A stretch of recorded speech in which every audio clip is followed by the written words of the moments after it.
자, 이번 이야기는 시청자 아코님께서 시들무에 찾아와 주셨습니다. 아코님은 오늘 어떤 이야기로 찾아와 주셨을지 같이 한번 만나보도록 할게요.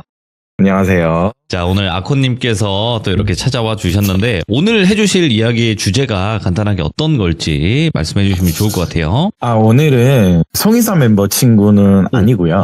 그래도 저 영적인 경험을 했던 친구라고 해야 되나요? 네. 좀 기이한 경험을 했던 친구가 그게 문득 생각이 나서 오늘 제가 급하게 전화를 해서 확인을 했고 예? 네, 오늘 이야기 하나를 풀어드리려고 준비했습니다. 알겠습니다. 그러면 아코님의 이야기 빠져들어 보도록 하겠습니다. 렛츠가!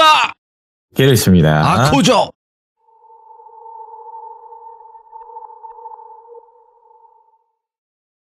자, 오늘은 앞에 말씀드린 대로 송이사 멤버 친구는 아니고 우리 학창시절 중고등학교 때 친구 이야기인데 제가 사연을 오늘 풀기 위해서 확인차로 어제쯤 제가 다시 연락을 취했거든요. 네, 그리고 자세하게 또 기억이 잘못되면 안 되니까 들어본 이야기인데 이 시기는요 2010년도 남아공 월드컵이 한창일 때 그런 시기였고요. 우리나라는 안타깝게 그 당시 제가 들었던 시기가 언제였냐면 아르헨티나전이었거든요. 아하. 네, 4대1로 메시한테 개떡 터지게 터진 날이었어요. 리오넬 메시. 네, 리오넬 메시한테 진짜 우리의 두 개의 심장 박지성 선수도 좀 그랬고 그 당시 이제 너무 서운한 나머지 대패하니까 우리 한 8명 9명 되는 친구가 고향에서 감자탕과 닭볶음탕 요걸 먹으면서 소주 한잔하고 있었거든요. 뭐 거기도 마찬가지예요. 다들 뭐 그러시겠지만 학창시절 친구들 만나면 과거 이야기하고 여자 이야기하고 또 오늘 축구 이야기하고 그렇게 막 몇 시간은 시간 가는 줄 모르고 수다를 떨고 뭐 사람 나눠서 각자 집으로 향했거든요. 여기서 멤버는 산이랑 돌비, 돌자 저 4명이 같은 방향이라서 그때 날씨가 좀 많이 더웠거든요. 야, 애들 갈 사람은 가고 좀 더운데 우리끼리 공설운동장 같은 데 가서 맥주 한 잔 더 하자. 편의점에 사서. 그래 그러자. 그러면서 4명이서 벤치 하나씩 걸터 앉아서 또 꼴깍꼴깍 마시고 있었거든요. 이런저런 얘기하다가 너무 더우니까 돌비 돌자라는 친구가 저한테 딱 이 말을 하더라고요. 너는 근데 산이랑 너 많이 다닌다며 애들 말 들어보니까 뭐 그렇지 뭐 다니긴 하는데 선아 뭐 이야기할 거 있으면 하나만 풀어줘라. 좀 날씨도 덥고 좀 취하면 취한 거고 아니라면 아닌데 좀 듣고 싶다. 너네들만 뭐 내가 사실 너네들 그 모임의 사람도 아니고 듣고 싶은데 내가 좀 말하기 꺼렸다. 오랜만에 만난 친구가 그러니까 그러냐. 뭐 듣고 싶은데 뭐 주제를 정해봐. 제가 그냥 얘기를 했거든요. 옆에 산이도 있는데. 근데 아코야 너도 산이랑 친하니까 이리저리 오고 가면서 너도 하나 뭐 사연 같은 거 있지 않냐 이러길래 야 근데 나보다는 그때 당시 제가 정말 기억으로는요 저보다는 뭐 산이한테 직접 입으로 듣는 게 낫지 않겠냐. 근데 돌비 입장에서는 이거 함부로 물어보지는 못하잖아요. 좀 많이 망설이면서 뭐 그냥 니들이 그냥 얘기해주면 안 되냐. 근데 나도 사실 귀신이라면 본 건지 안 본 건지 모르겠는데 나도 근데 고등학교 때 너희들한테 말은 안 했지만 사연이 하나 있긴 있는데 돌비가 대뜸 그런 말을 그때 당시 했거든요. 애들한테 듣기로 산이 너 그때 좀 소문이 여기 고향 바닥에 많이 났다. 너한테도 내가 이 고민을 말하려고 했는데 그냥 넘어갔는데 나도 이런 과거사가 기억이 나네. 이게 돌비 입장입니다. 딱 돌비가 그 당시 그런 말 하길래 야 너도 뭐 이상한 거 귀신 본 거 있다고? 제가 물어보니까 있긴 있었어. 내 이야기는 아니고 우리 사촌이 형 이야기라고 한번 들어볼래 이래서 뭐 두서없이 애들끼리 막 술 먹다 보니까 이리저리 막 말이 오갔는데 이제 돌비가 주인공 시점으로 얘기를 들려드리자면 돌비의 사촌 형 중에서요 이름은 기동이라고 가명을 쓰도록 하겠습니다. 기동이 형님이 이 돌비 제 친구보다 10살 정도 많은 사촌 형님이래요. 첫째 사촌 형인데 돌비가 고등학교 당시 기동이 형님께서 좋은 배우자가 나타나서 이제 형수님이죠. 사촌 형수님이라도 결혼한다는 소식이 추석 명절에 일가 친척분들과 청첩장을 주러 왔대요. 인사도 하고 형수님들 분도 오셔서 인사를 하고 딱 그 얼굴을 보는데 너무 예쁘시더래요. 근데 거기서 돌비는요 어디서 기동이 형님이 우리 사촌 형이 데려온 형수님 될 분이 나 어디서 좀 본 것 같은데 외모가 어디서 봤더라 막 생각을 하는데 그걸 듣던 옆에 기동이 형이 돌비한테 뭐라고 그때 뭐랬냐면 이 돌비 너 미니홈피 좀 하나 보네. 딱 그 말을 하는 거예요. 설마 형, 싸이월드, 그 당시 싸이월드에서요. 예. 유명한 뭐 싸이스타라는 게 있었나 봐요, 돌비님 그게. 아, 투멤 아니야? 투멤? 네, 투맨 싸이스타. 투데이 맞아요. 멤버. 네, 맞아요. 예. 거기 얼짱분 중에 한 명이 형수님이었대요. 그러면 뭐 엄청 이쁘다는 거겠죠, 요즘으로 치면요. 맞다고, 그 누나로. 맞아, 나 이 누나 본 것 같은데. 그때 돌비가 싸이월드에 막 미치던 시절이거든요, 공부하면서. 또 직업으로 피팅 모델 같은 것도 했다고 하더라고요. 유명한 싸이 스타로도 유명한 사람이고, 얼짱이라고 해야 되겠죠? 어디서 봤는데 했더니 이분이시구나. 와, 지금은 뭐 인플루언서라고 표현하겠죠. 그걸 듣던 형수님께서 돌비한테 미소를 지으면서 우리 오빠가 귀엽다고 말하는 사촌 동생이 여기 돌비씨구나 이야기 많이 들었다면서 나중에 저 형이랑 결혼하면 저 많이 도와주고 좀 많이 예뻐해 주세요. 막내인 돌비한테도 그런 말 하니까. 근데 말하는 도중에도 말주변이 너무 예쁘셨대요. 말도 예쁘게 하고 유머스럽게 말도 하시고 집안에 계시는 어른분들이 너무 좋아하셨대요.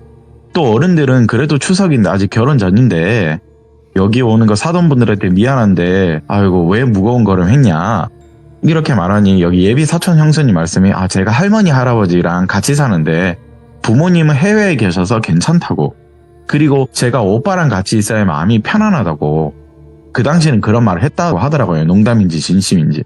그 말에도 일단 어른분들은 듣는 입장에서 너무 좋아하시죠. 그런데 이 말을 듣는 와중에요, 정작 이제 시어머니 시아버지 될 분들이 있으시죠. 돌비한테는 큰아빠 큰엄마예요. 근데 표정이 그렇게 썩 좋지 않으세요.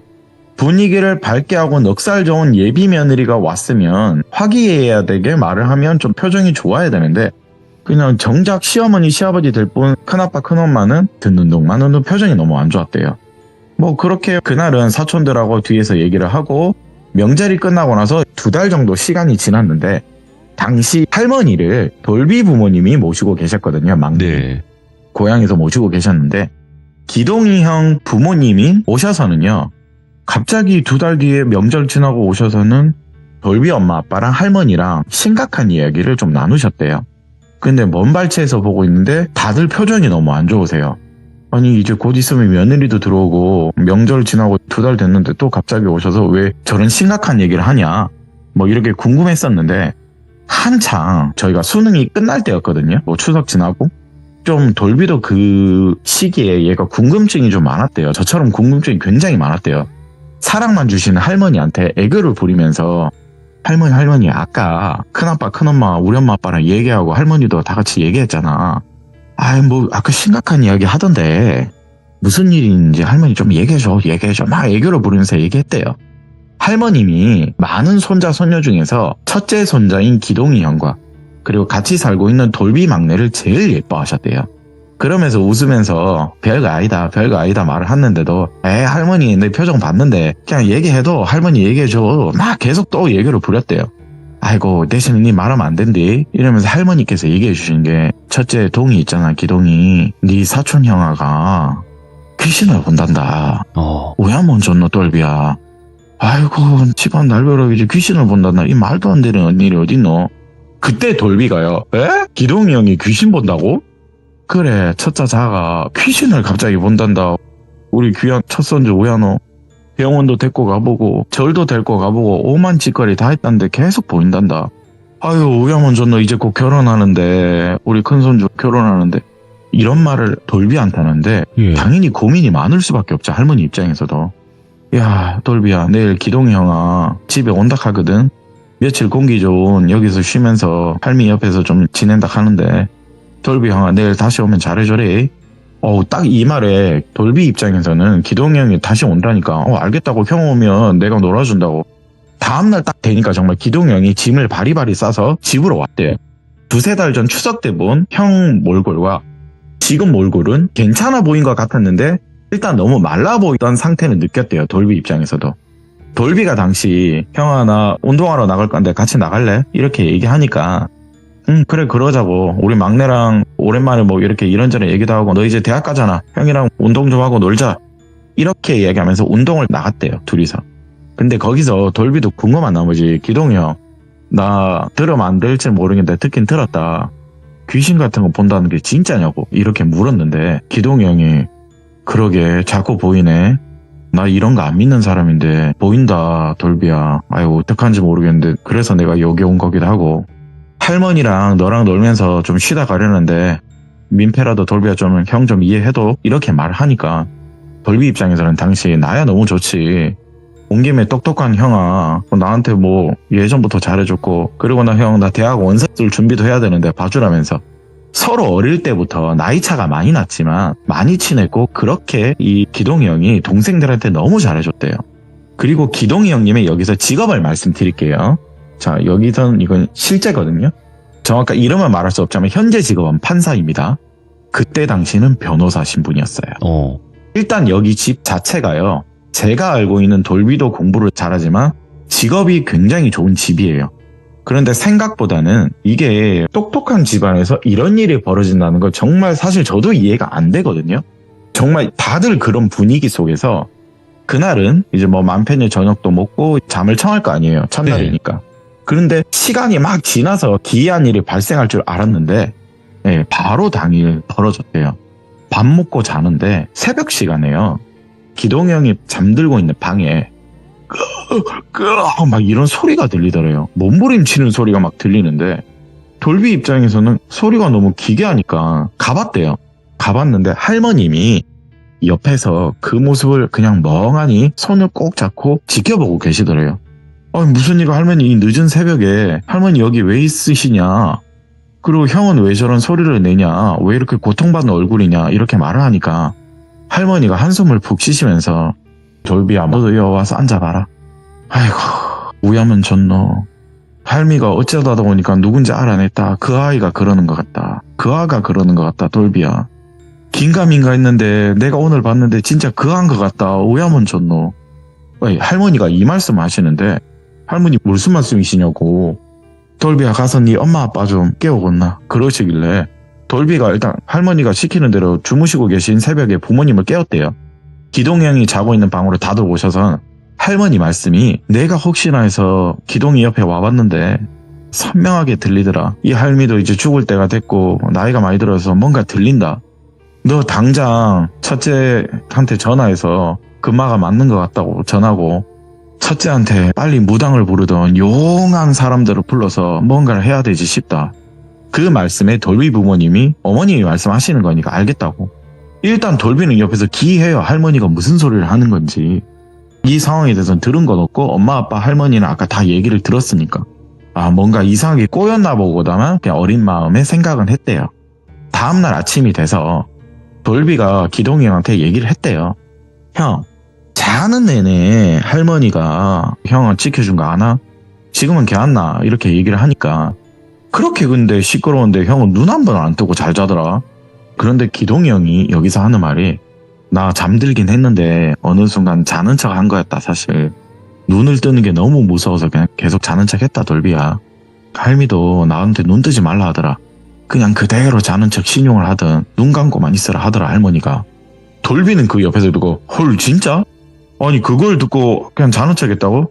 형 근데 보인다고 했으면 진짜 귀신 형태가 어떠냐. 돌비는 그때 궁금한 나머지 물어봤대요.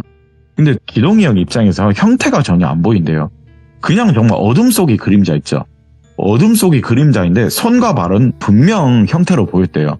근데 얼굴은 그냥 시꺼매서 안 보이더래요. 그런데 특이한 건 목소리였대요. 그림자 형태의 키도 크고 손, 발도 다 보이는데 목소리는 약간 초등학생 같은 목소리 있죠. 가는 목소리. 근데 항상 나한테 같은 말을 하나 하더라. 내가 집에서 잘 때, 평소에 다른 데서 잘 때는 나한테 다가와서 이 귀신이 이상한 말 하는데 내 거야, 내 거야, 내 거야, 내 거야, 내 거야, 내 거야 이렇게 수십 번을 반복한대요. 오늘은 다가오지 못하고 할머니가 나를 손을 만져줘서 그런가 할머니 뒤에서 내 거야, 내 거야, 내 거야 어린 초등학생 말투로 여전히 말은 내 거야 그러더라. 나 그 소리에 미치는 줄 알고 고통 속에 몸부림치고 있던 거다. 아이고 일단은 형 나 학교 갔다 와서 다시 얘기하자고. 그날 돌비가 학교를 다녀오고 집에 왔는데 할머니랑 3명이서 오늘은 같이 자자고 돌비가 기영이 형한테 얘기를 했대요. 오늘은 뭔가 그냥 같이 잤으면 좋겠다. 돌비가 그때 제의를 했대요. 내일 큰아빠 큰엄마 오신다니까 할머니가 형 지켜준 거라면 오늘 잠이라도 편하게 좀 자야 될 것 같은데 어찌됐든 귓가에 속삭이던 그 귀신이 할머니 때문에 먼 발치에서 속삭이는 거면 조금은 괜찮은 거 아이가 형. 오늘은 우리 3명 같이 자자. 그 말에 기동이 형도 그러자고. 안 그래도 할머니가 나 손 꼭 잡아줄 때 예. 우리 큰손주 괜찮나 우리 큰손주 괜찮나 할 때 할머니가 할미 여기 있다 그런데 난 너무 마음이 편하고 좋더라. 우리 할머니 짱이다. 너도 그렇지만 엄마가 손 잡는 것보다 할머니가 잡는 게 더 따뜻한 거 알지 않느냐. 할머니도 내리사랑이잖아.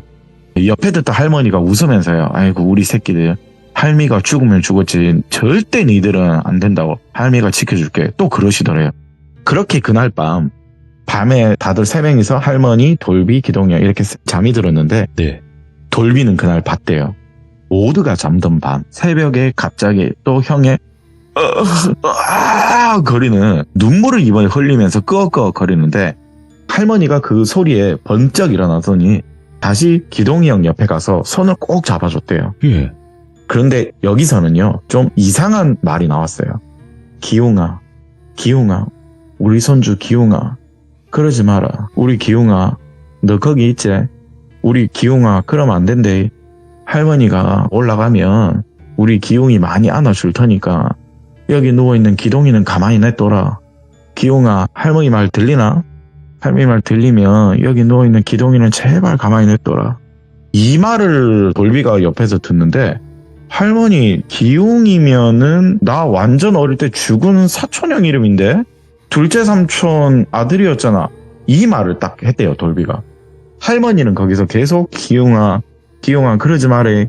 누워있는 기동이 형 손을 잡으면서 계속 기웅아 그러지 말해.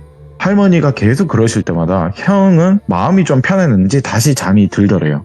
고통 속에 몸부림치며 눈물을 흘리던 기동이 형은 다시 코를 골면서 자는데 할머니는 돌비를 바라보면서 이제 된 것 같다. 돌비야 너도 얼른 자고 할미가 여기 너 형아 지키고 있을 테니까 얼른 자라. 니도 내일 학교 가야지. 다음날 아침이 돼서 물었대요. 형 새벽에 또 형 고통 속에 이번에 운 거 아냐고. 그래서 할머니가 또 손 잡아주고 막 그랬는데 형 기웅이 형 기억나? 기웅이 형 부르던데 둘째 삼촌 아들. 그 말을 하니까요 기동이 형이 표정이 너무 안 좋더래요. 진짜 설마 했는데 설마 진짜 기웅이 형이라고? 나도 긴가민가 했는데 기웅이 형이 할머니가 맞다면 진짜 맞는 건데. 돌비야 너도 얼추 옛날에 들었지? 둘째 삼촌 일찍이 사고 치셔서 아이 일찍 나으신 거. 장손의 장남은 기동이 아버님이거든요 첫째는. 근데 뭐 어찌됐든 그 당시는요 첫째가 사실 아들이 중요하다고 좀 표현을 할게요. 절대 뭐 가리는 거 아니까 여러분 오해하지 마시고요. 장손의 장남은 우리 아빠인데 어찌되었건 너한테 둘째 삼촌이고 나한테는 큰 삼촌이지 않느냐 돌비야. 먼저 태어났으면 여기 어른들 사랑 듬뿍 받고 살았던 거 너 알지? 우리 할아버지 좀 그랬잖아. 근데 기웅이 형이 둘째 삼촌이 일찍 사고 쳐서 나보다 더 일찍 태어났잖아 돌비야. 근데 내가 태어나고 나 유치원 다닐 때 사실 기웅이 형이 나 엄청 괴롭힌 거 너 알아? 이러길래 돌비는 당연히 모르지. 나는 어리니까 형이랑 나이 차가 많이 나니까. 그리고 그때 당시 기웅이 형이 나한테 항상 했던 말이 뭔 줄 알아? 뭔데? 이거 다 내 건데 저거. 아이 개. 막 이런 식으로 욕을 막 했대요. 다 내 건데. 작은 목소리로 진짜 죄송해. 다 내 건데. 나 진짜 어린 마음에 많이 들었다 이 소리. 난 그냥 어려서 형이 욕하는 게 너무 나이 차 얼마 안 나면 무서워서 그냥 왜 저런 말 안 싸우기도 싫고 웃어 넘겼는데 유독 나한테만 그렇게 못 살게 구더라. 너 위로도 내 밑으로도 사촌동생 많잖아. 근데 나만 볼 때마다 이 개 다 내 거 막 이런 식으로 다 내 거 내 거 막 이런 식으로 얘기하는데 그러다 시간이 흘러서 이제 막내인 너지 돌비야. 네가 태어나고 이제 모든 사촌 형제들이 다 갖춰졌잖아 어른들 사이에서. 근데 기웅이 형 너는 어려서 기억 못하겠지만 네. 너 막 태어나자마자 초등학교 졸업 앞두고 하늘로 갔다. 너도 들었지? 들었다고. 돌비도 기억난대요. 내가 언뜻 듣기로 사고로 목이 부러졌대요. 큰 사고가 일어났대요. 큰 사고로 기웅이 형이 사망을 했는데 이걸 들고 있다 돌비가 그때 궁금한 나머지 엄마한테 확인 사살로 막 물었대요. 엄마 예전에 기웅이 형 어떻게 하늘로 나러 갔냐, 진짜 사고로 목이 부러져서 간 거냐 물어봤대요. 엄마 말씀이 맞대요. 그때 완전 난리도 아니었다고. 예. 할머니 할아버지 혼자랄 정도도 난리도 아니었는데 그리고 삼촌도 그 사고로 이후로 투병으로 돌아가셨대요. 숙모는요, 졸지에 아들하고 남편을 잃었잖아요. 그러면 뭐 요즘도 그러겠지만 그 당시는 뭐 어떨지 모르겠는데 그 숙모 입장에서는 남편도 없고 아들도 없으면 더 이상 이 집 식구가 될 이유는 없어요. 그냥 뭐 도리상 아니면 아니고 맞으면 맞는 건데 더 이상 식구가 될 이유는 없다고 하셔서 할머님이 너 살 길 찾으라고 그 당시 좀 유산을 주시고 떠나라고 하셨대요. 일단 간략한 사연은 이렇대요. 그런데 이게 정말 죽은 기웅이 형이 기동이 형을 괴롭히는 거라면 이거 왜 괴롭히는 거야? 이거 뭔가 진짜 큰일인 거 아니야? 왜 괴롭히는 거야 형을? 이런 생각하면서 또 그날도 학교는 가야 되니까 학교 갔다 와서 집에 돌아가니까 너무 궁금해서 할머니랑 기동이 형을 찾았는데 안 보이더래요. 어디 갔지? 할머니 형이 없으니까 전화를 하니까 기동이 형은 전화를 안 받는데요. 엄마랑 아빠한테도 전화하니까 네 신경 쓰지 마라 이 새끼 끊어라 이렇게 그냥 말씀하시고 일단 형이랑 할머니 큰아빠 큰엄마 오셔서 멀리 좀 알아보러 갔단다. 돌비는 그 당시 고3 이제 수능 끝나고 너무 궁금한 나머지 어디 가는지 좀 얘기 좀 해줘 아빠. 궁금해 미치겠다. 아니 그래도 끝까지 얘기를 안 해드려요. 그러다가 또 한두 달 지나니까 바로 졸업이고 이제 곧 설날이 끼어 있었거든요. 다시 만난 기동이 형 표정이 이제 예전의 모습으로 돌아와서 너무 다행이었대요. 형 그때 왜 말없이 갔냐고 막 뛰어가면서 청청청 달려갔대요. 형 왜 그때 말없이 갔냐고 그러고 왜 내 전화를 왜 안 받냐고. 근데 형 몇 달 뒤면 정말 따뜻한 날에 결혼하네? 이렇게 돌비가 물었는데 기동이 형님이 안타깝지만 파혼했어 미안하다. 돌비야 파혼했어. 왜? 예쁜 누나인데 왜? 나 일촌도 하고 막 그랬는데 왜? 뭐 어차피 나중에 다 알게 될 것 같으니까 그냥 여기서 말씀드리겠습니다. 여기 많은 친척분들도 계시고 그냥 일일이 말하는 것보다 그냥 한 번에 얘기했대요. 그날 밤에요. 기웅이 형 보고 할머님이 그러지 마 손 달래주면서 막 달래줬잖아요.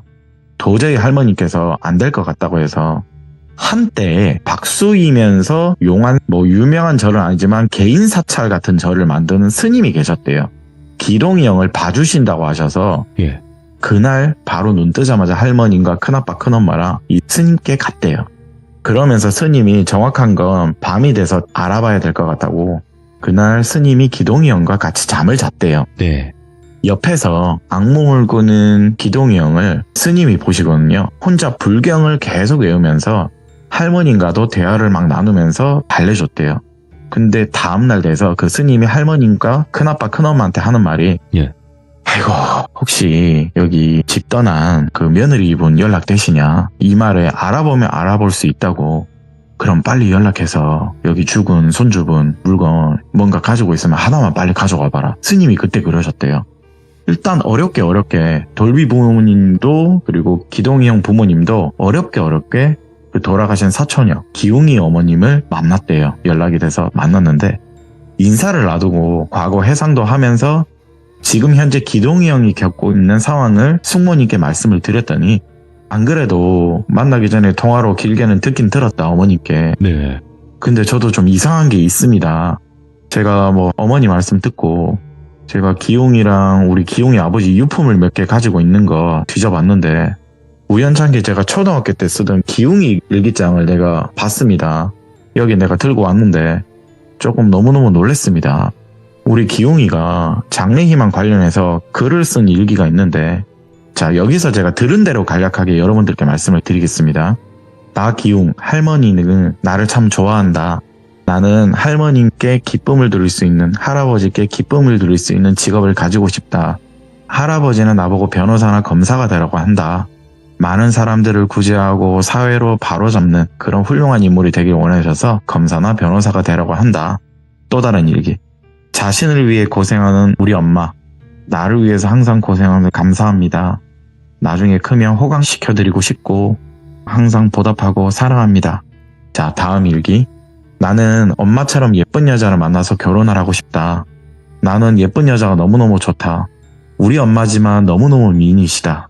우리 학교에는 많은 친구들이 있지만 다 못생긴 여자밖에 없다. 그래서 그런가 아빠가 엄마를 너무 사랑해서 일찍이 나를 낳으셨나 보다. 다음 일기. 그리고 나는 축구를 너무 좋아한다. 그러다 보니 나는 축구공 모으는 게 취미가 어느 순간 된 것 같다. 아이고 그런데 용돈이 많이 모자라네. 축구공을 수집하려다 보니까 조금 힘들다.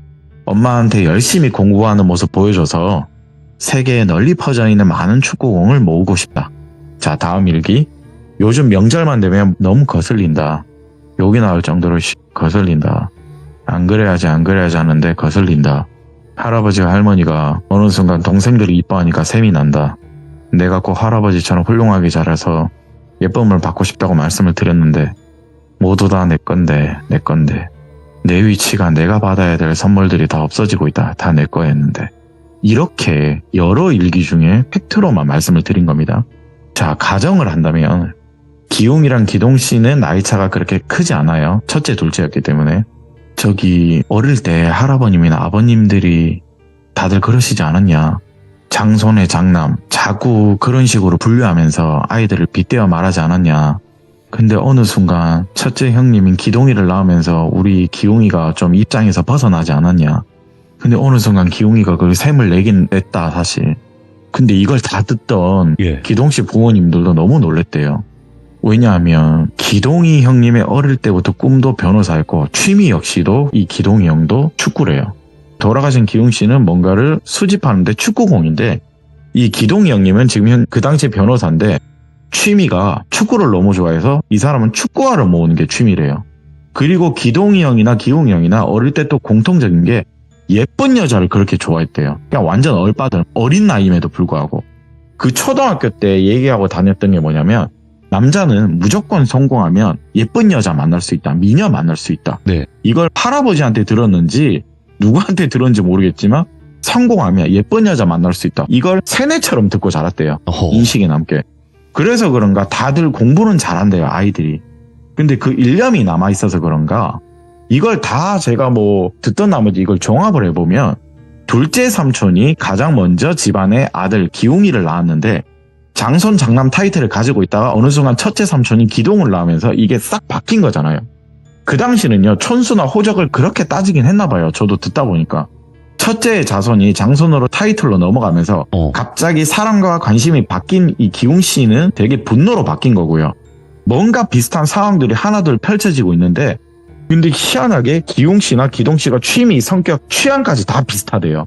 이게 일기에 고스란히 남아있으니까 돌아가신 기웅 씨 부모님 입장에서는 너무 놀랬던 거예요. 아니 그렇게 어릴 때 고집하던 꿈이 변호사인데 기동이가 돼버리고 지금 우리 아들이 사고로 인해서 하늘의 별이 된 상태지만 내가 이 일기장을 보고 너무 놀랐다. 이 이야기를 그날 스님께 바로 말씀을 드렸대요. 그걸 다 듣던 스님이 일기장을 보시더니 그대로 말씀하시는 게 뭐냐면 아이고 맞는 것 같네요.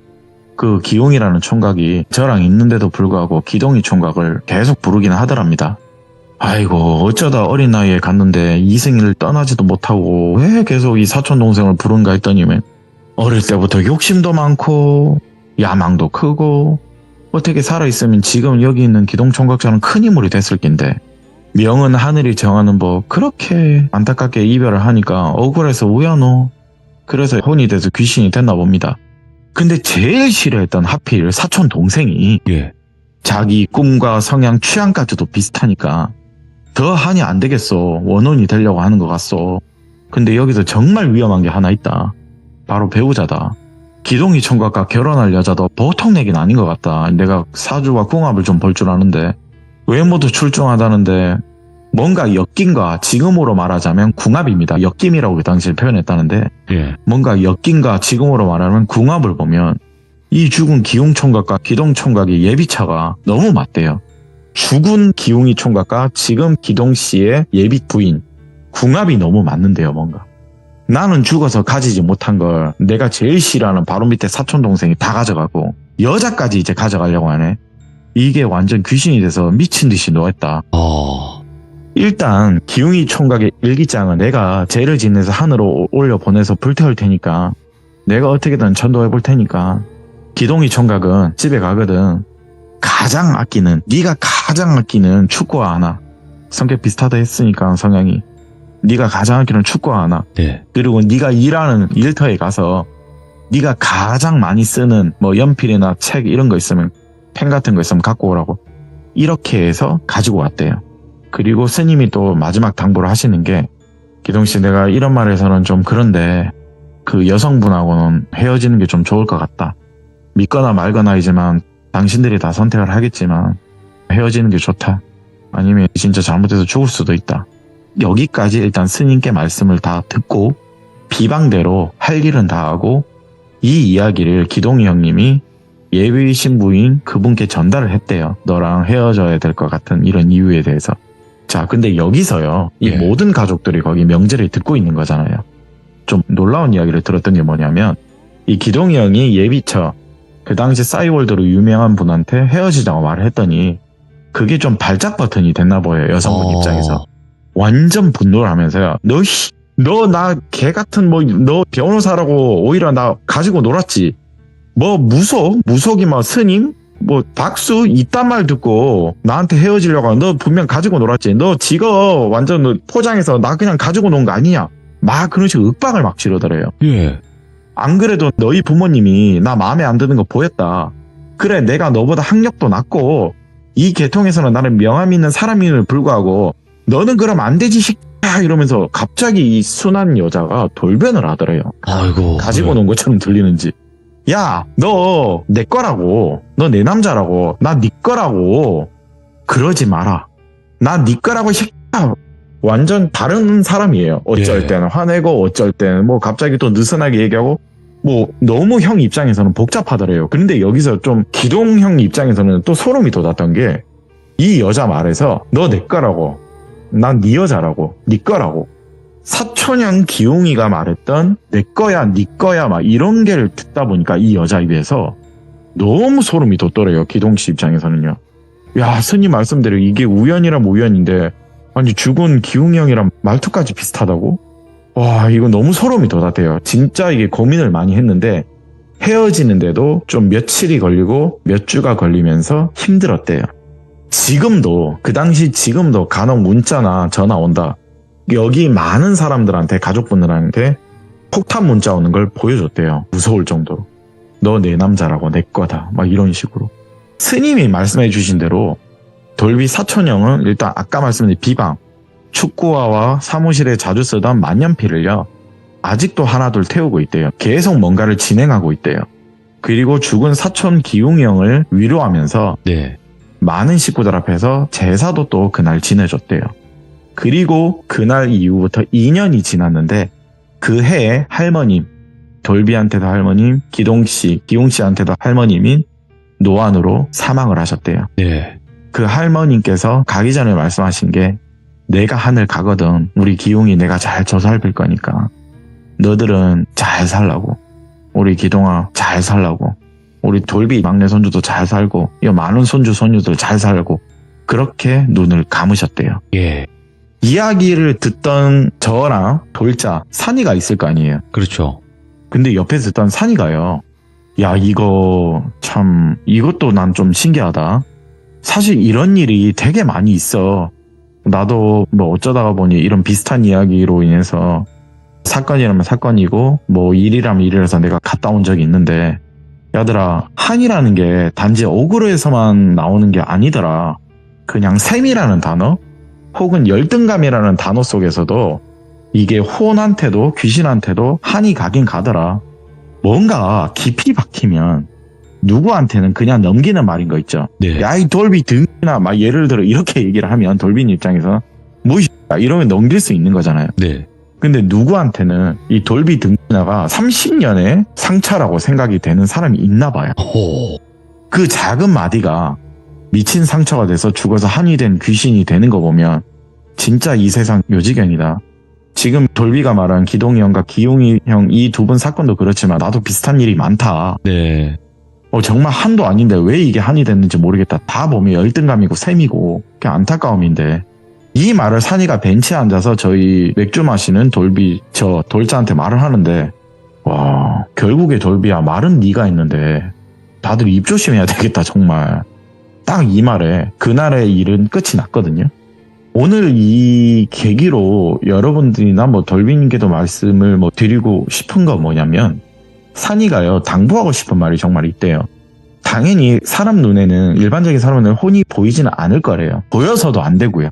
절대적으로 보여서는 안 되는데 우리가 생각하는 혼은요 원한이 있다고 해서 귀신이 되는 건 절대 아니래요. 네. 그냥 어렴풋이 그냥 아무 이유 없이 혼이 되는 경우가 있다고 하더라고요.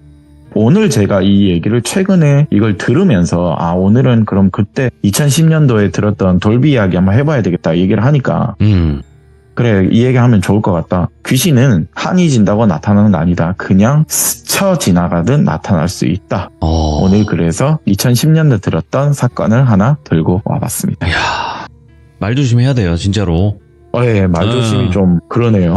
그러니까 누가 야 너 바보냐 이렇게 했는데 진짜로 그거를 누군가는 그냥 흘려버릴 수도 있지만 누군가는 비수가 돼서 꽂혀 있을 수도 있는 거니까. 그렇죠. 왜냐면 기웅이 형님 입장에서는 기동 씨가 태어난 것 자체만으로 그렇죠. 내가 장손의 장남 타이틀을 뺏겼다고 느꼈나 봐요. 네. 네, 그런데 그 꿈까지 다 이루어지니까 와 이유 없는 반항이죠. 어떻게 보면 죽어서도. 네, 게다가 여자까지 취향도 비슷하다. 그렇죠. 참 기이했습니다. 저도 듣다 그러네. 보니까. 근데 확실히 아코님은 아코님만의 분위기가 확실히 있어서 너무나 좋아요, 진짜로. 저는 시들무에 굉장히 다양한 주제들이 나오고 다양한 분위기가 있었으면 좋겠다라고 생각을 하면서 진행을 하고 있지만 아코님은 또 그중에 아코라는 장르를 개척하신 분이 아닌가 생각이 듭니다. 너무 감사드립니다. 감사합니다. 네, 다음번에 또 뵙겠습니다. 고맙습니다. 감사합니다. 네. 자, 돌비 아코라고 검색하시고 아직도 못 들어보신 분들이 계시면 첫 번째 사연부터 꼭 들어보셔야 되는 또 필수이신 참여자분이십니다. 꼭 들어보시고 여러분들의 생각을 댓글로 꼭 남겨주시기 바라겠습니다.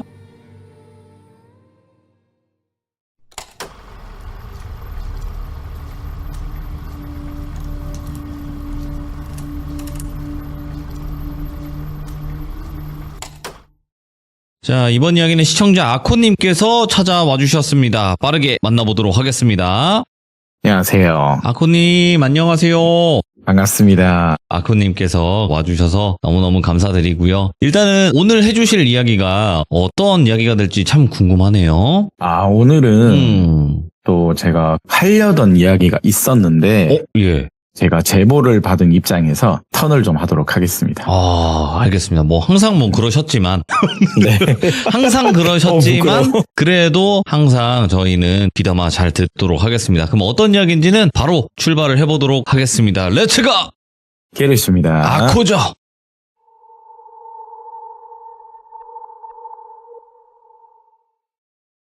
네, 오늘 이야기는요, 제 사연 중에 머슴 집안 사건을 듣고 제 지인의 지인분이 저를 좀 한번 보고 싶다고 해서 커피 한 잔을 했거든요. 거기서 들었던 이야기입니다. 제가 역시나 돌비 공포 라디오 하는 걸 알고 있으시고요. 예. 자신이 돌비님한테 제보를 사실 하려고 했었대요. 근데 말 주변이 좀 힘들고 자기가 말을 좀 못한다. 아코님이 좀 해주셨으면 좋겠다 하셔서 제가 좀 대리로 사연을 말씀드리는데 직접 하셔도 되는데요. 그죠? 그러게요. 그리고 오늘 사연은 저도 전에 들은 이야기다 보니까 이 정확도와 여러 관련해서는 여러분 판단에 맡기도록 하겠습니다. 여러분들. 오늘 가명의 주인공 이름은 김돌비고요. 자신이 기이했던 로또 같았던 완전 일대기가 이때서 저한테 들려준 이야기인데 시대를 조금만 거슬러 올라가도록 할게요. 1990년대 후반으로 가는데 이때 당시 주인공 돌비님의 나이는 12살이었대요. 이형제로 누뚱이었다는데 일찍이 형은 20살이 되자마자 지방으로 가서 일을 도우러 갔대요. 돈을 벌러 갔다고 해야 되겠죠? 부모님 두 분 다 IMF를 그 당시 겪은 이후라서 그 당시도 IMF 중이었죠. 아직 졸업 전이니까. 어려운 형편 속에서 일을 다 하셨대요. 그런데 여름방학, 겨울방학만 되면 이 돌비 입장에서는 케어할 수 있는 가족분들이 없으니까 방학 때는 할머니, 할아버지 댁으로 갔대요. 할머니 댁으로 갔다고 할게요. 거기서 방학 때만 항상 보살핌을 받았다고 하는데 이런 시골에 와서는요, 딱히 할 수 있는 게 없어요. 만화책을 보거나 유선방송 TV를 보거나 아니면 혹은 마당에 있는 진돗개 덕구랑 산책하는 게 다였대요. 또 그것도 심심하면 할머니나 일가 친척분들이 거기 다 계시니까 농사 짓는 거 구경하러 가고. 예. 그리고 또 하나 다리 한쪽이 불편한 큰 고모가 계셔서 말동무도 해주면서 같이 놀았대요. 어릴 때부터 몇 년을 그렇게 반복적으로 놀러와도 질리지 않았던 건 자신의 큰 고모가 굉장히 말주변도 좋고 항상 돌비를 재미나게 놀아줬대요. 몸은 불편하셨지만. 그리고 항상 오후 일과 중에 하나는 마당에 있는 진돗개 덕구랑 산책하기였는데 다리가 불편한 고모를 대신해서 돌비는 마당에 있는 덕구에 목줄을 풀고, 그때는 막 풀고 다녔거든요. 네, 산책을 나갔다고 하는데 한 30분 정도 거기서 걸어가면요, 이 낙동강이 흐르는 모래평지가 있었대요. 거기 사는데. 그때 당시는 돌비도 우리나라에도 작은 모래사막이 있는가 보다. 작은 덩치고 12살 어린 소녀니까 이 강이 흐르는 모래평지에 덕구랑 뛰어노는 게 그렇게 재밌었대요. 강이 흐르는데 모래평지가 엄청 컸대요. 그분 말로는. 흙장난도 하고 나무 짝대기로 막 자기의 이름을 크게 쓰는 거 있죠. 예를 들어 돌비 공포를 엄청 일부러 크게 써보는 거예요. 그렇게 이름을 쓰면서 놀고 있었다는데, 이제 한 오후 3시가 좀 넘어서 집에 가야 되겠다. 덕구랑 집에 가려고 길 쪽으로 다시 올라가는데 어떤 아주머니 한 분이 급하게 뛰어오셔서는 꼬마야 이러면서 자기를 부르더래요. 네, 왜요? 너 혹시 저기 보이는 모래 이름 네 이름이냐? 네, 제가 크게 써놓은 거라고. 너 진짜 이름이 김돌비 맞아? 네, 제 이름 돌비 맞는데요. 김돌비 맞는데요. 혹시 정말 미안한데 너 성씨라고 알아? 너 무슨 김이야? 라고 물었대요. 네. 12살이었지만 그때 당시 돌비씨도 자기 성씨가 어디인지는 알고 있었대요. 뭐 예를 들면 김 하면 유명한 게 뭐 김해김, 안동김, 경주김 뭐 이런 흔한 김씨잖아요. 근데 이 돌비 김씨가 좀 흔하지가 않는 동본이라고 하더라고요. 저희 아버지를 듣기는 저희는 땡땡 김씨라고. 근데 그 말을 듣던 아주머니가 입가에 미소를 띠더니 갑자기 눈가에 또 이 미소를 띄었다 눈물을 흘렸다. 언젠가 나타나더니 진짜 나타났다. 내 앞에 정말 나타났어. 이렇게 말을 더듬으면서 혼잣말로 계속 중얼거리더래요.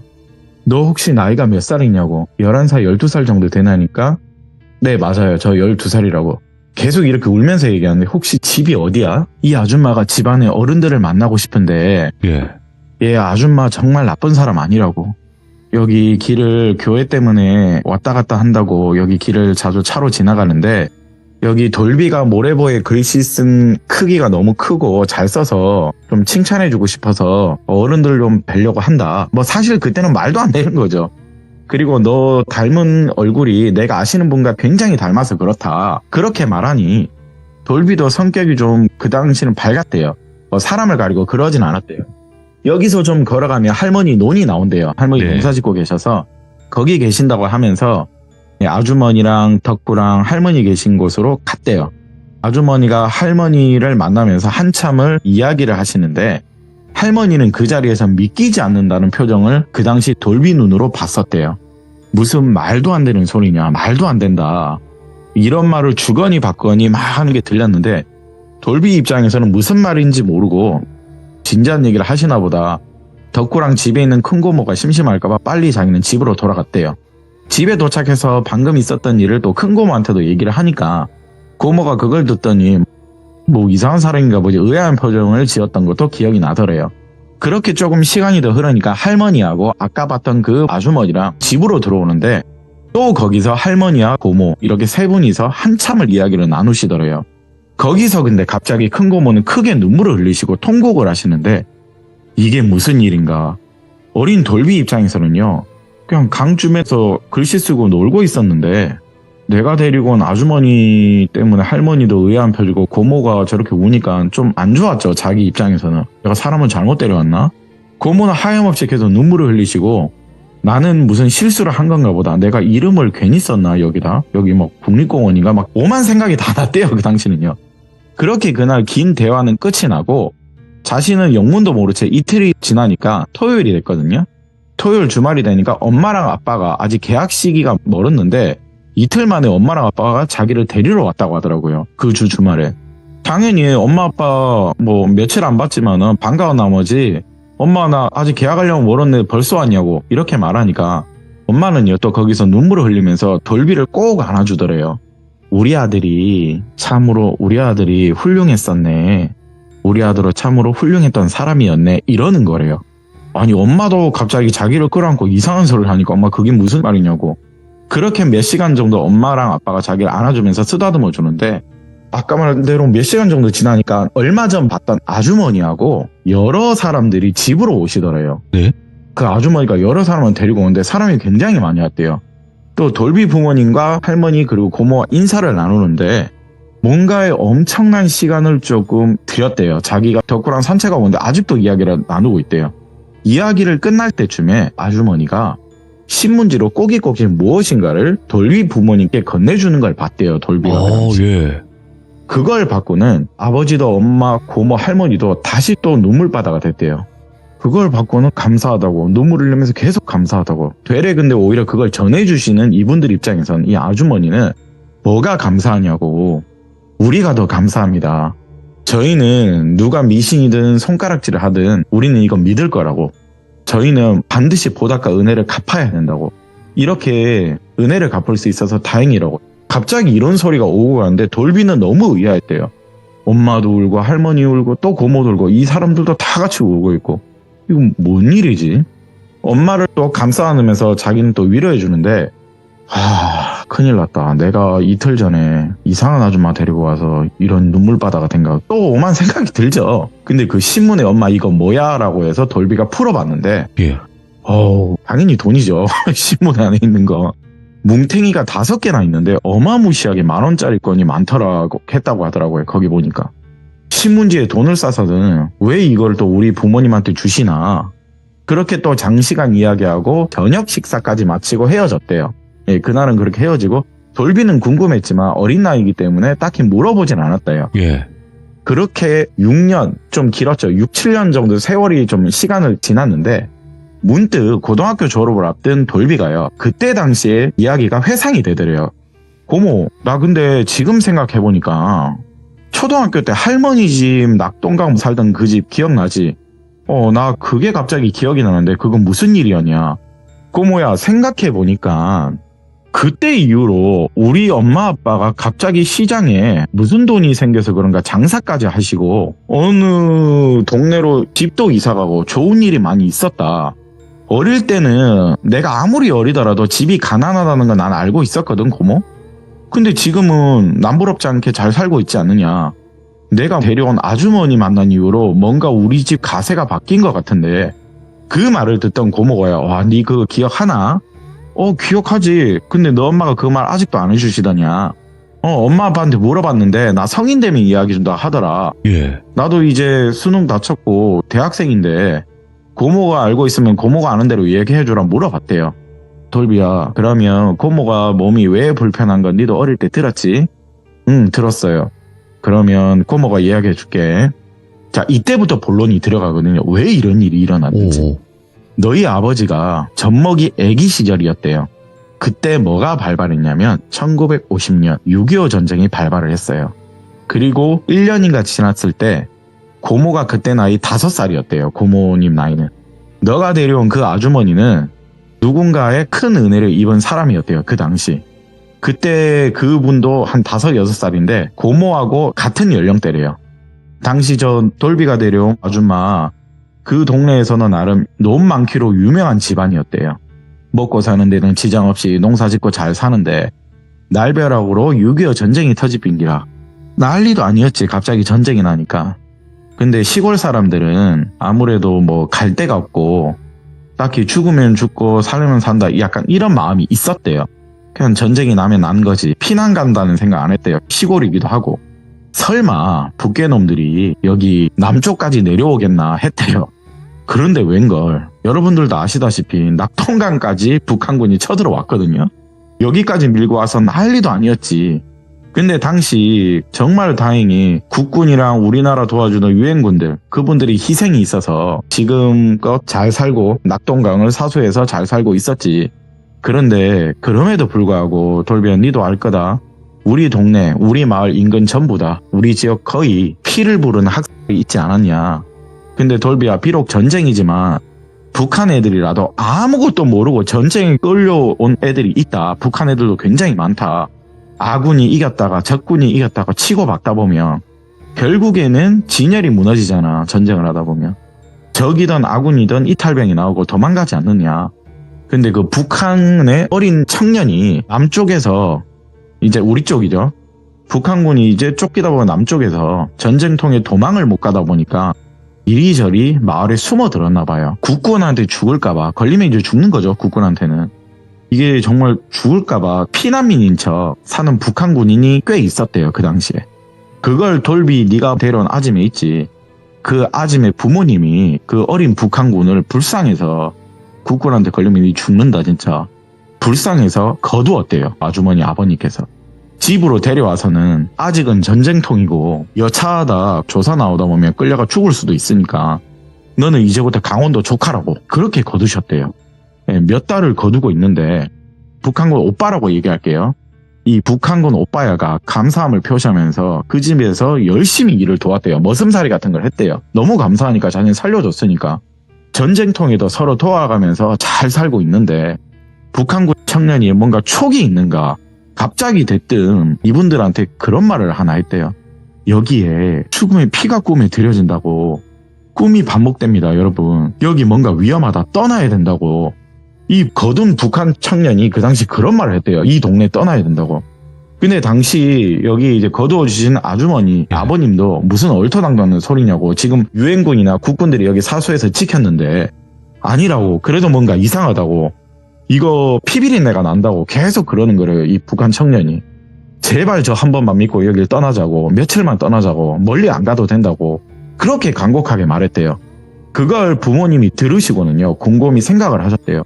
그래 뭐 멀리 안 가도 된다 치면 저기 일가 친척 중에 여기서 가까운 구미 쪽에 일가 친척이 있대요. 글로 가자면서. 한날 전쟁통이지만 여기는 유엔군이 사수를 했음에도 불구하고 피난길에 올랐대요.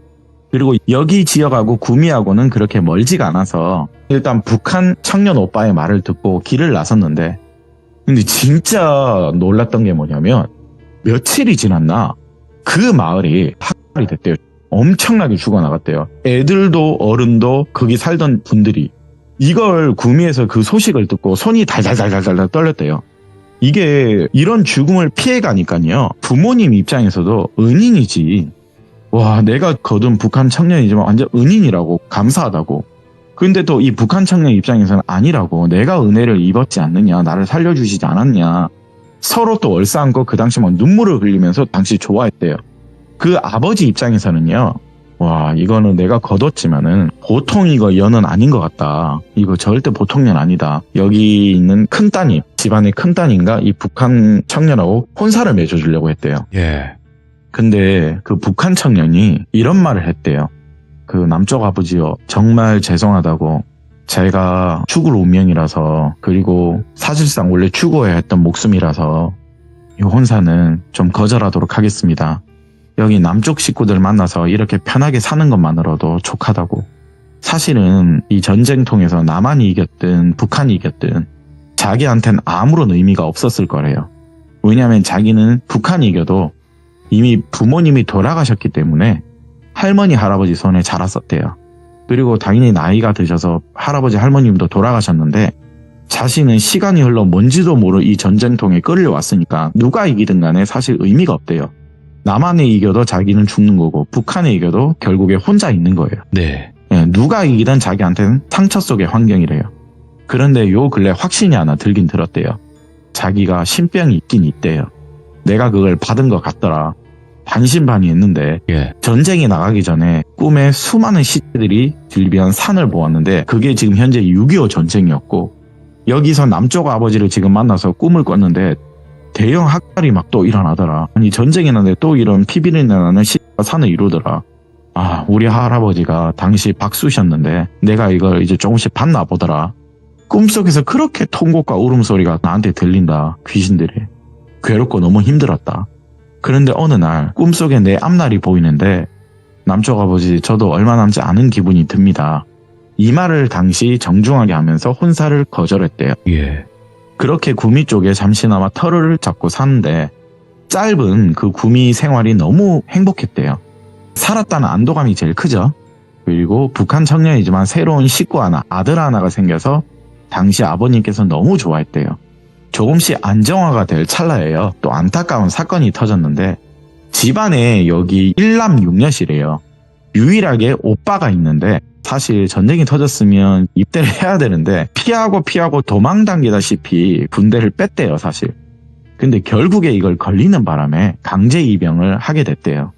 유일하게 남자는 오빠인데 아버지랑 오빠뿐인데 근데 이걸 다 듣고 이 북한 청년 오빠가 하는 말이 자기가 대신 입대를 하겠다고 했대요. 자신은 남쪽에서 죽을 뻔한 거 거두어 주신 분들이다, 아버지. 내가 은혜를 또 한 번 갖고 싶다. 자기는 기본군사훈련을 북한에서 받았다. 그러니까 형님 대신 내가 군대 가겠다. 이런 말을 했대요. 얼마나 미안하고 송구했던지. 차마 아니다 그러지 마라. 우리 아들이 가야지 그래도. 이런 말을 당시 못했대요. 그 당시도 워낙 아들 하면 귀한 거 아시죠? 애지중지 시절이어서. 그렇게 대신 그 북한 청년이 집안의 오빠 대신 입대를 했대요. 그렇게 잘 있으려나 정말 죄 짓는 심정으로 며칠 몇 날을 시간을 기다리는데 이제 전쟁이 끝나갈 때쯤이에요.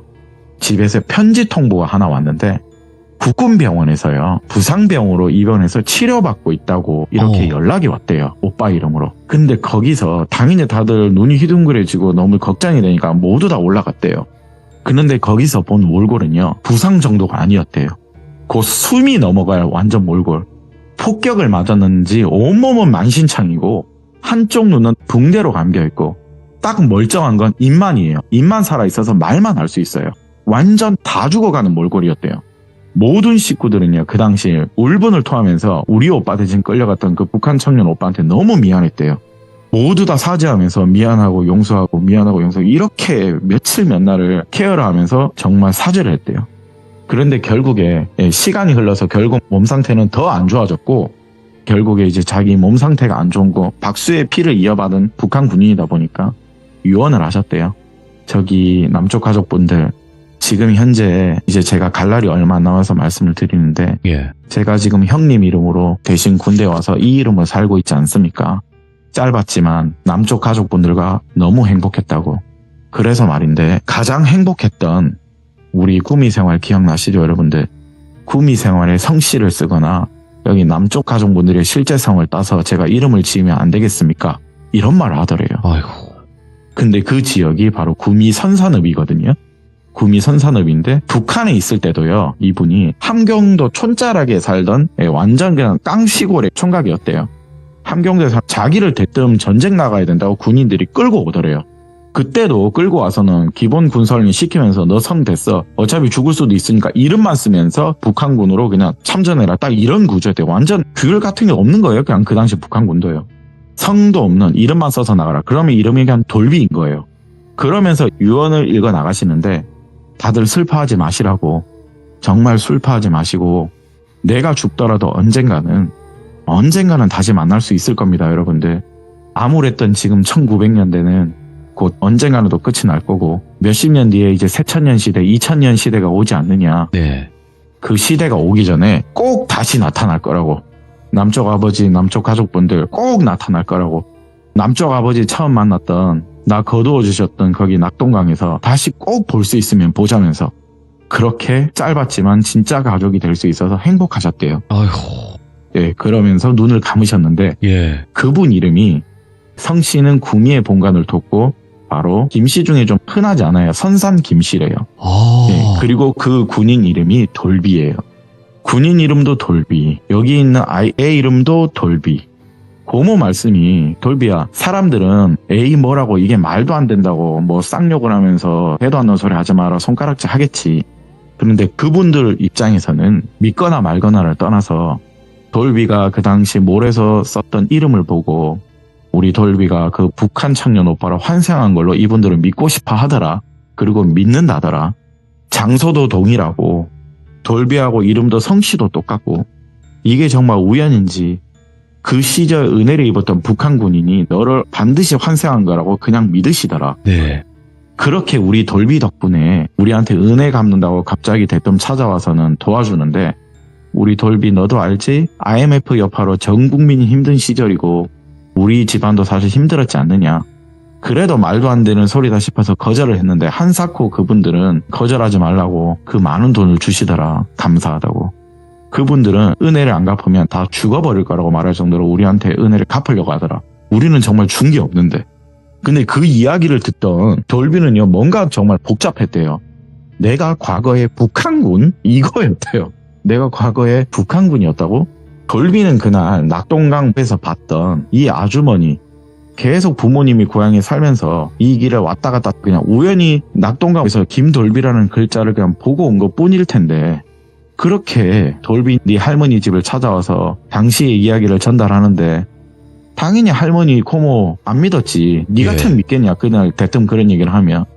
근데 듣다 보니까 돌비야 고모도 믿을 수밖에 없는 일이 있다. 돌비야 니네 할아버지도 그리고 나한테는 아버지지. 너희 할아버지도 그 당시 안타깝게 학사건의 피해자분이시래요. 그때 너희 할아버지 학살로 돌아가셨다고. 당시에 우리는 아무것도 해준 것도 없고 오히려 우리 아버지 너희 할아버지가 죽은 거 몇 주 뒤에 알았다고. 고통 속에 몸부리치면서 당시를 회상하는데 네. 돌비가 기억하기로는요. 이 고모 얘기를 다 듣다 보니까 그때 아주머니 말고 많은 분들이 자신한테 와서 안아주던 게 갑자기 기억이 난대요. 많은 분들이 와서 안아줬대요. 감사하다고 고맙다고. 근데 처음 본 분들이 내가 이걸 왜 감사하다고 듣는지 그리고 또 갑자기 용돈을 그렇게 많이 주시는데 이걸 왜 주는지도 모르고 그래도 어리니까 어린 마음에 돈 주면 감사합니다고 받잖아요. 이거를 다 뭔지 모르고 일단 행복하게 받았다는데 이 모든 걸 고모한테 다 듣다 보니까요. 아 이게 어떻게 보면 고마운 거구나. 예. 이분들 덕분에 어려웠던 집안 환경이 개선이 되었고 자신도 이제 지금 보답을 하고 싶어서 또 세월이 걸려 취업을 했대요. 이분이 대기업에 취업을 했더라고요. 돌비님. 엄마는 간간히 이분들하고 감사함을 전한다고 연락을 하고 계셨대요. 엄마한테 물고 물어서 그분들을 찾아갔대요. 찾아갔는데 예. 참 인연이라면 인연이 이어진다고 하는데 그쪽 집안의 또래의 따님과요. 연을 맺고 지금 행복한 결혼 생활을 하고 있대요. 아, 예. 참 아이러니하면서 드라마 같은 제가 사연을 들었는데 저도 듣다가 세상에 이런 일이 제보해야 되는 거 아니냐 하고 싶을 정도로 기이했던 이야기를 들었는데 근데 이 돌비 씨도 김 씨가 선산 김 씨래요. 이게 정말 우연이라면 우연이겠지만은 이분들은 정말 우연이 아니래요. 분명 환생한 거라고. 이렇게 믿는 오늘 사연을 하나 짧게 들고 와봤습니다. 진짜 우연이라는 게 있을까 싶긴 해요. 우연이 필연이 되고. 아우 그럼요. 그런 일들이 생각보다 너무나 많아서. 그래서 단순하게 우리가 그냥 우연이겠지라고 하는 거는 그것도 연이니까. 그죠? 전 듣다가 너무 놀랐습니다. 야, 그래도 오늘 아코님께서 또 신묘한 이야기 들려주셔서 다시 한번 감사드리고 앞으로도 많은 이야기 부탁드리도록 하겠습니다. 감사합니다. 감사합니다. 네, 고맙습니다.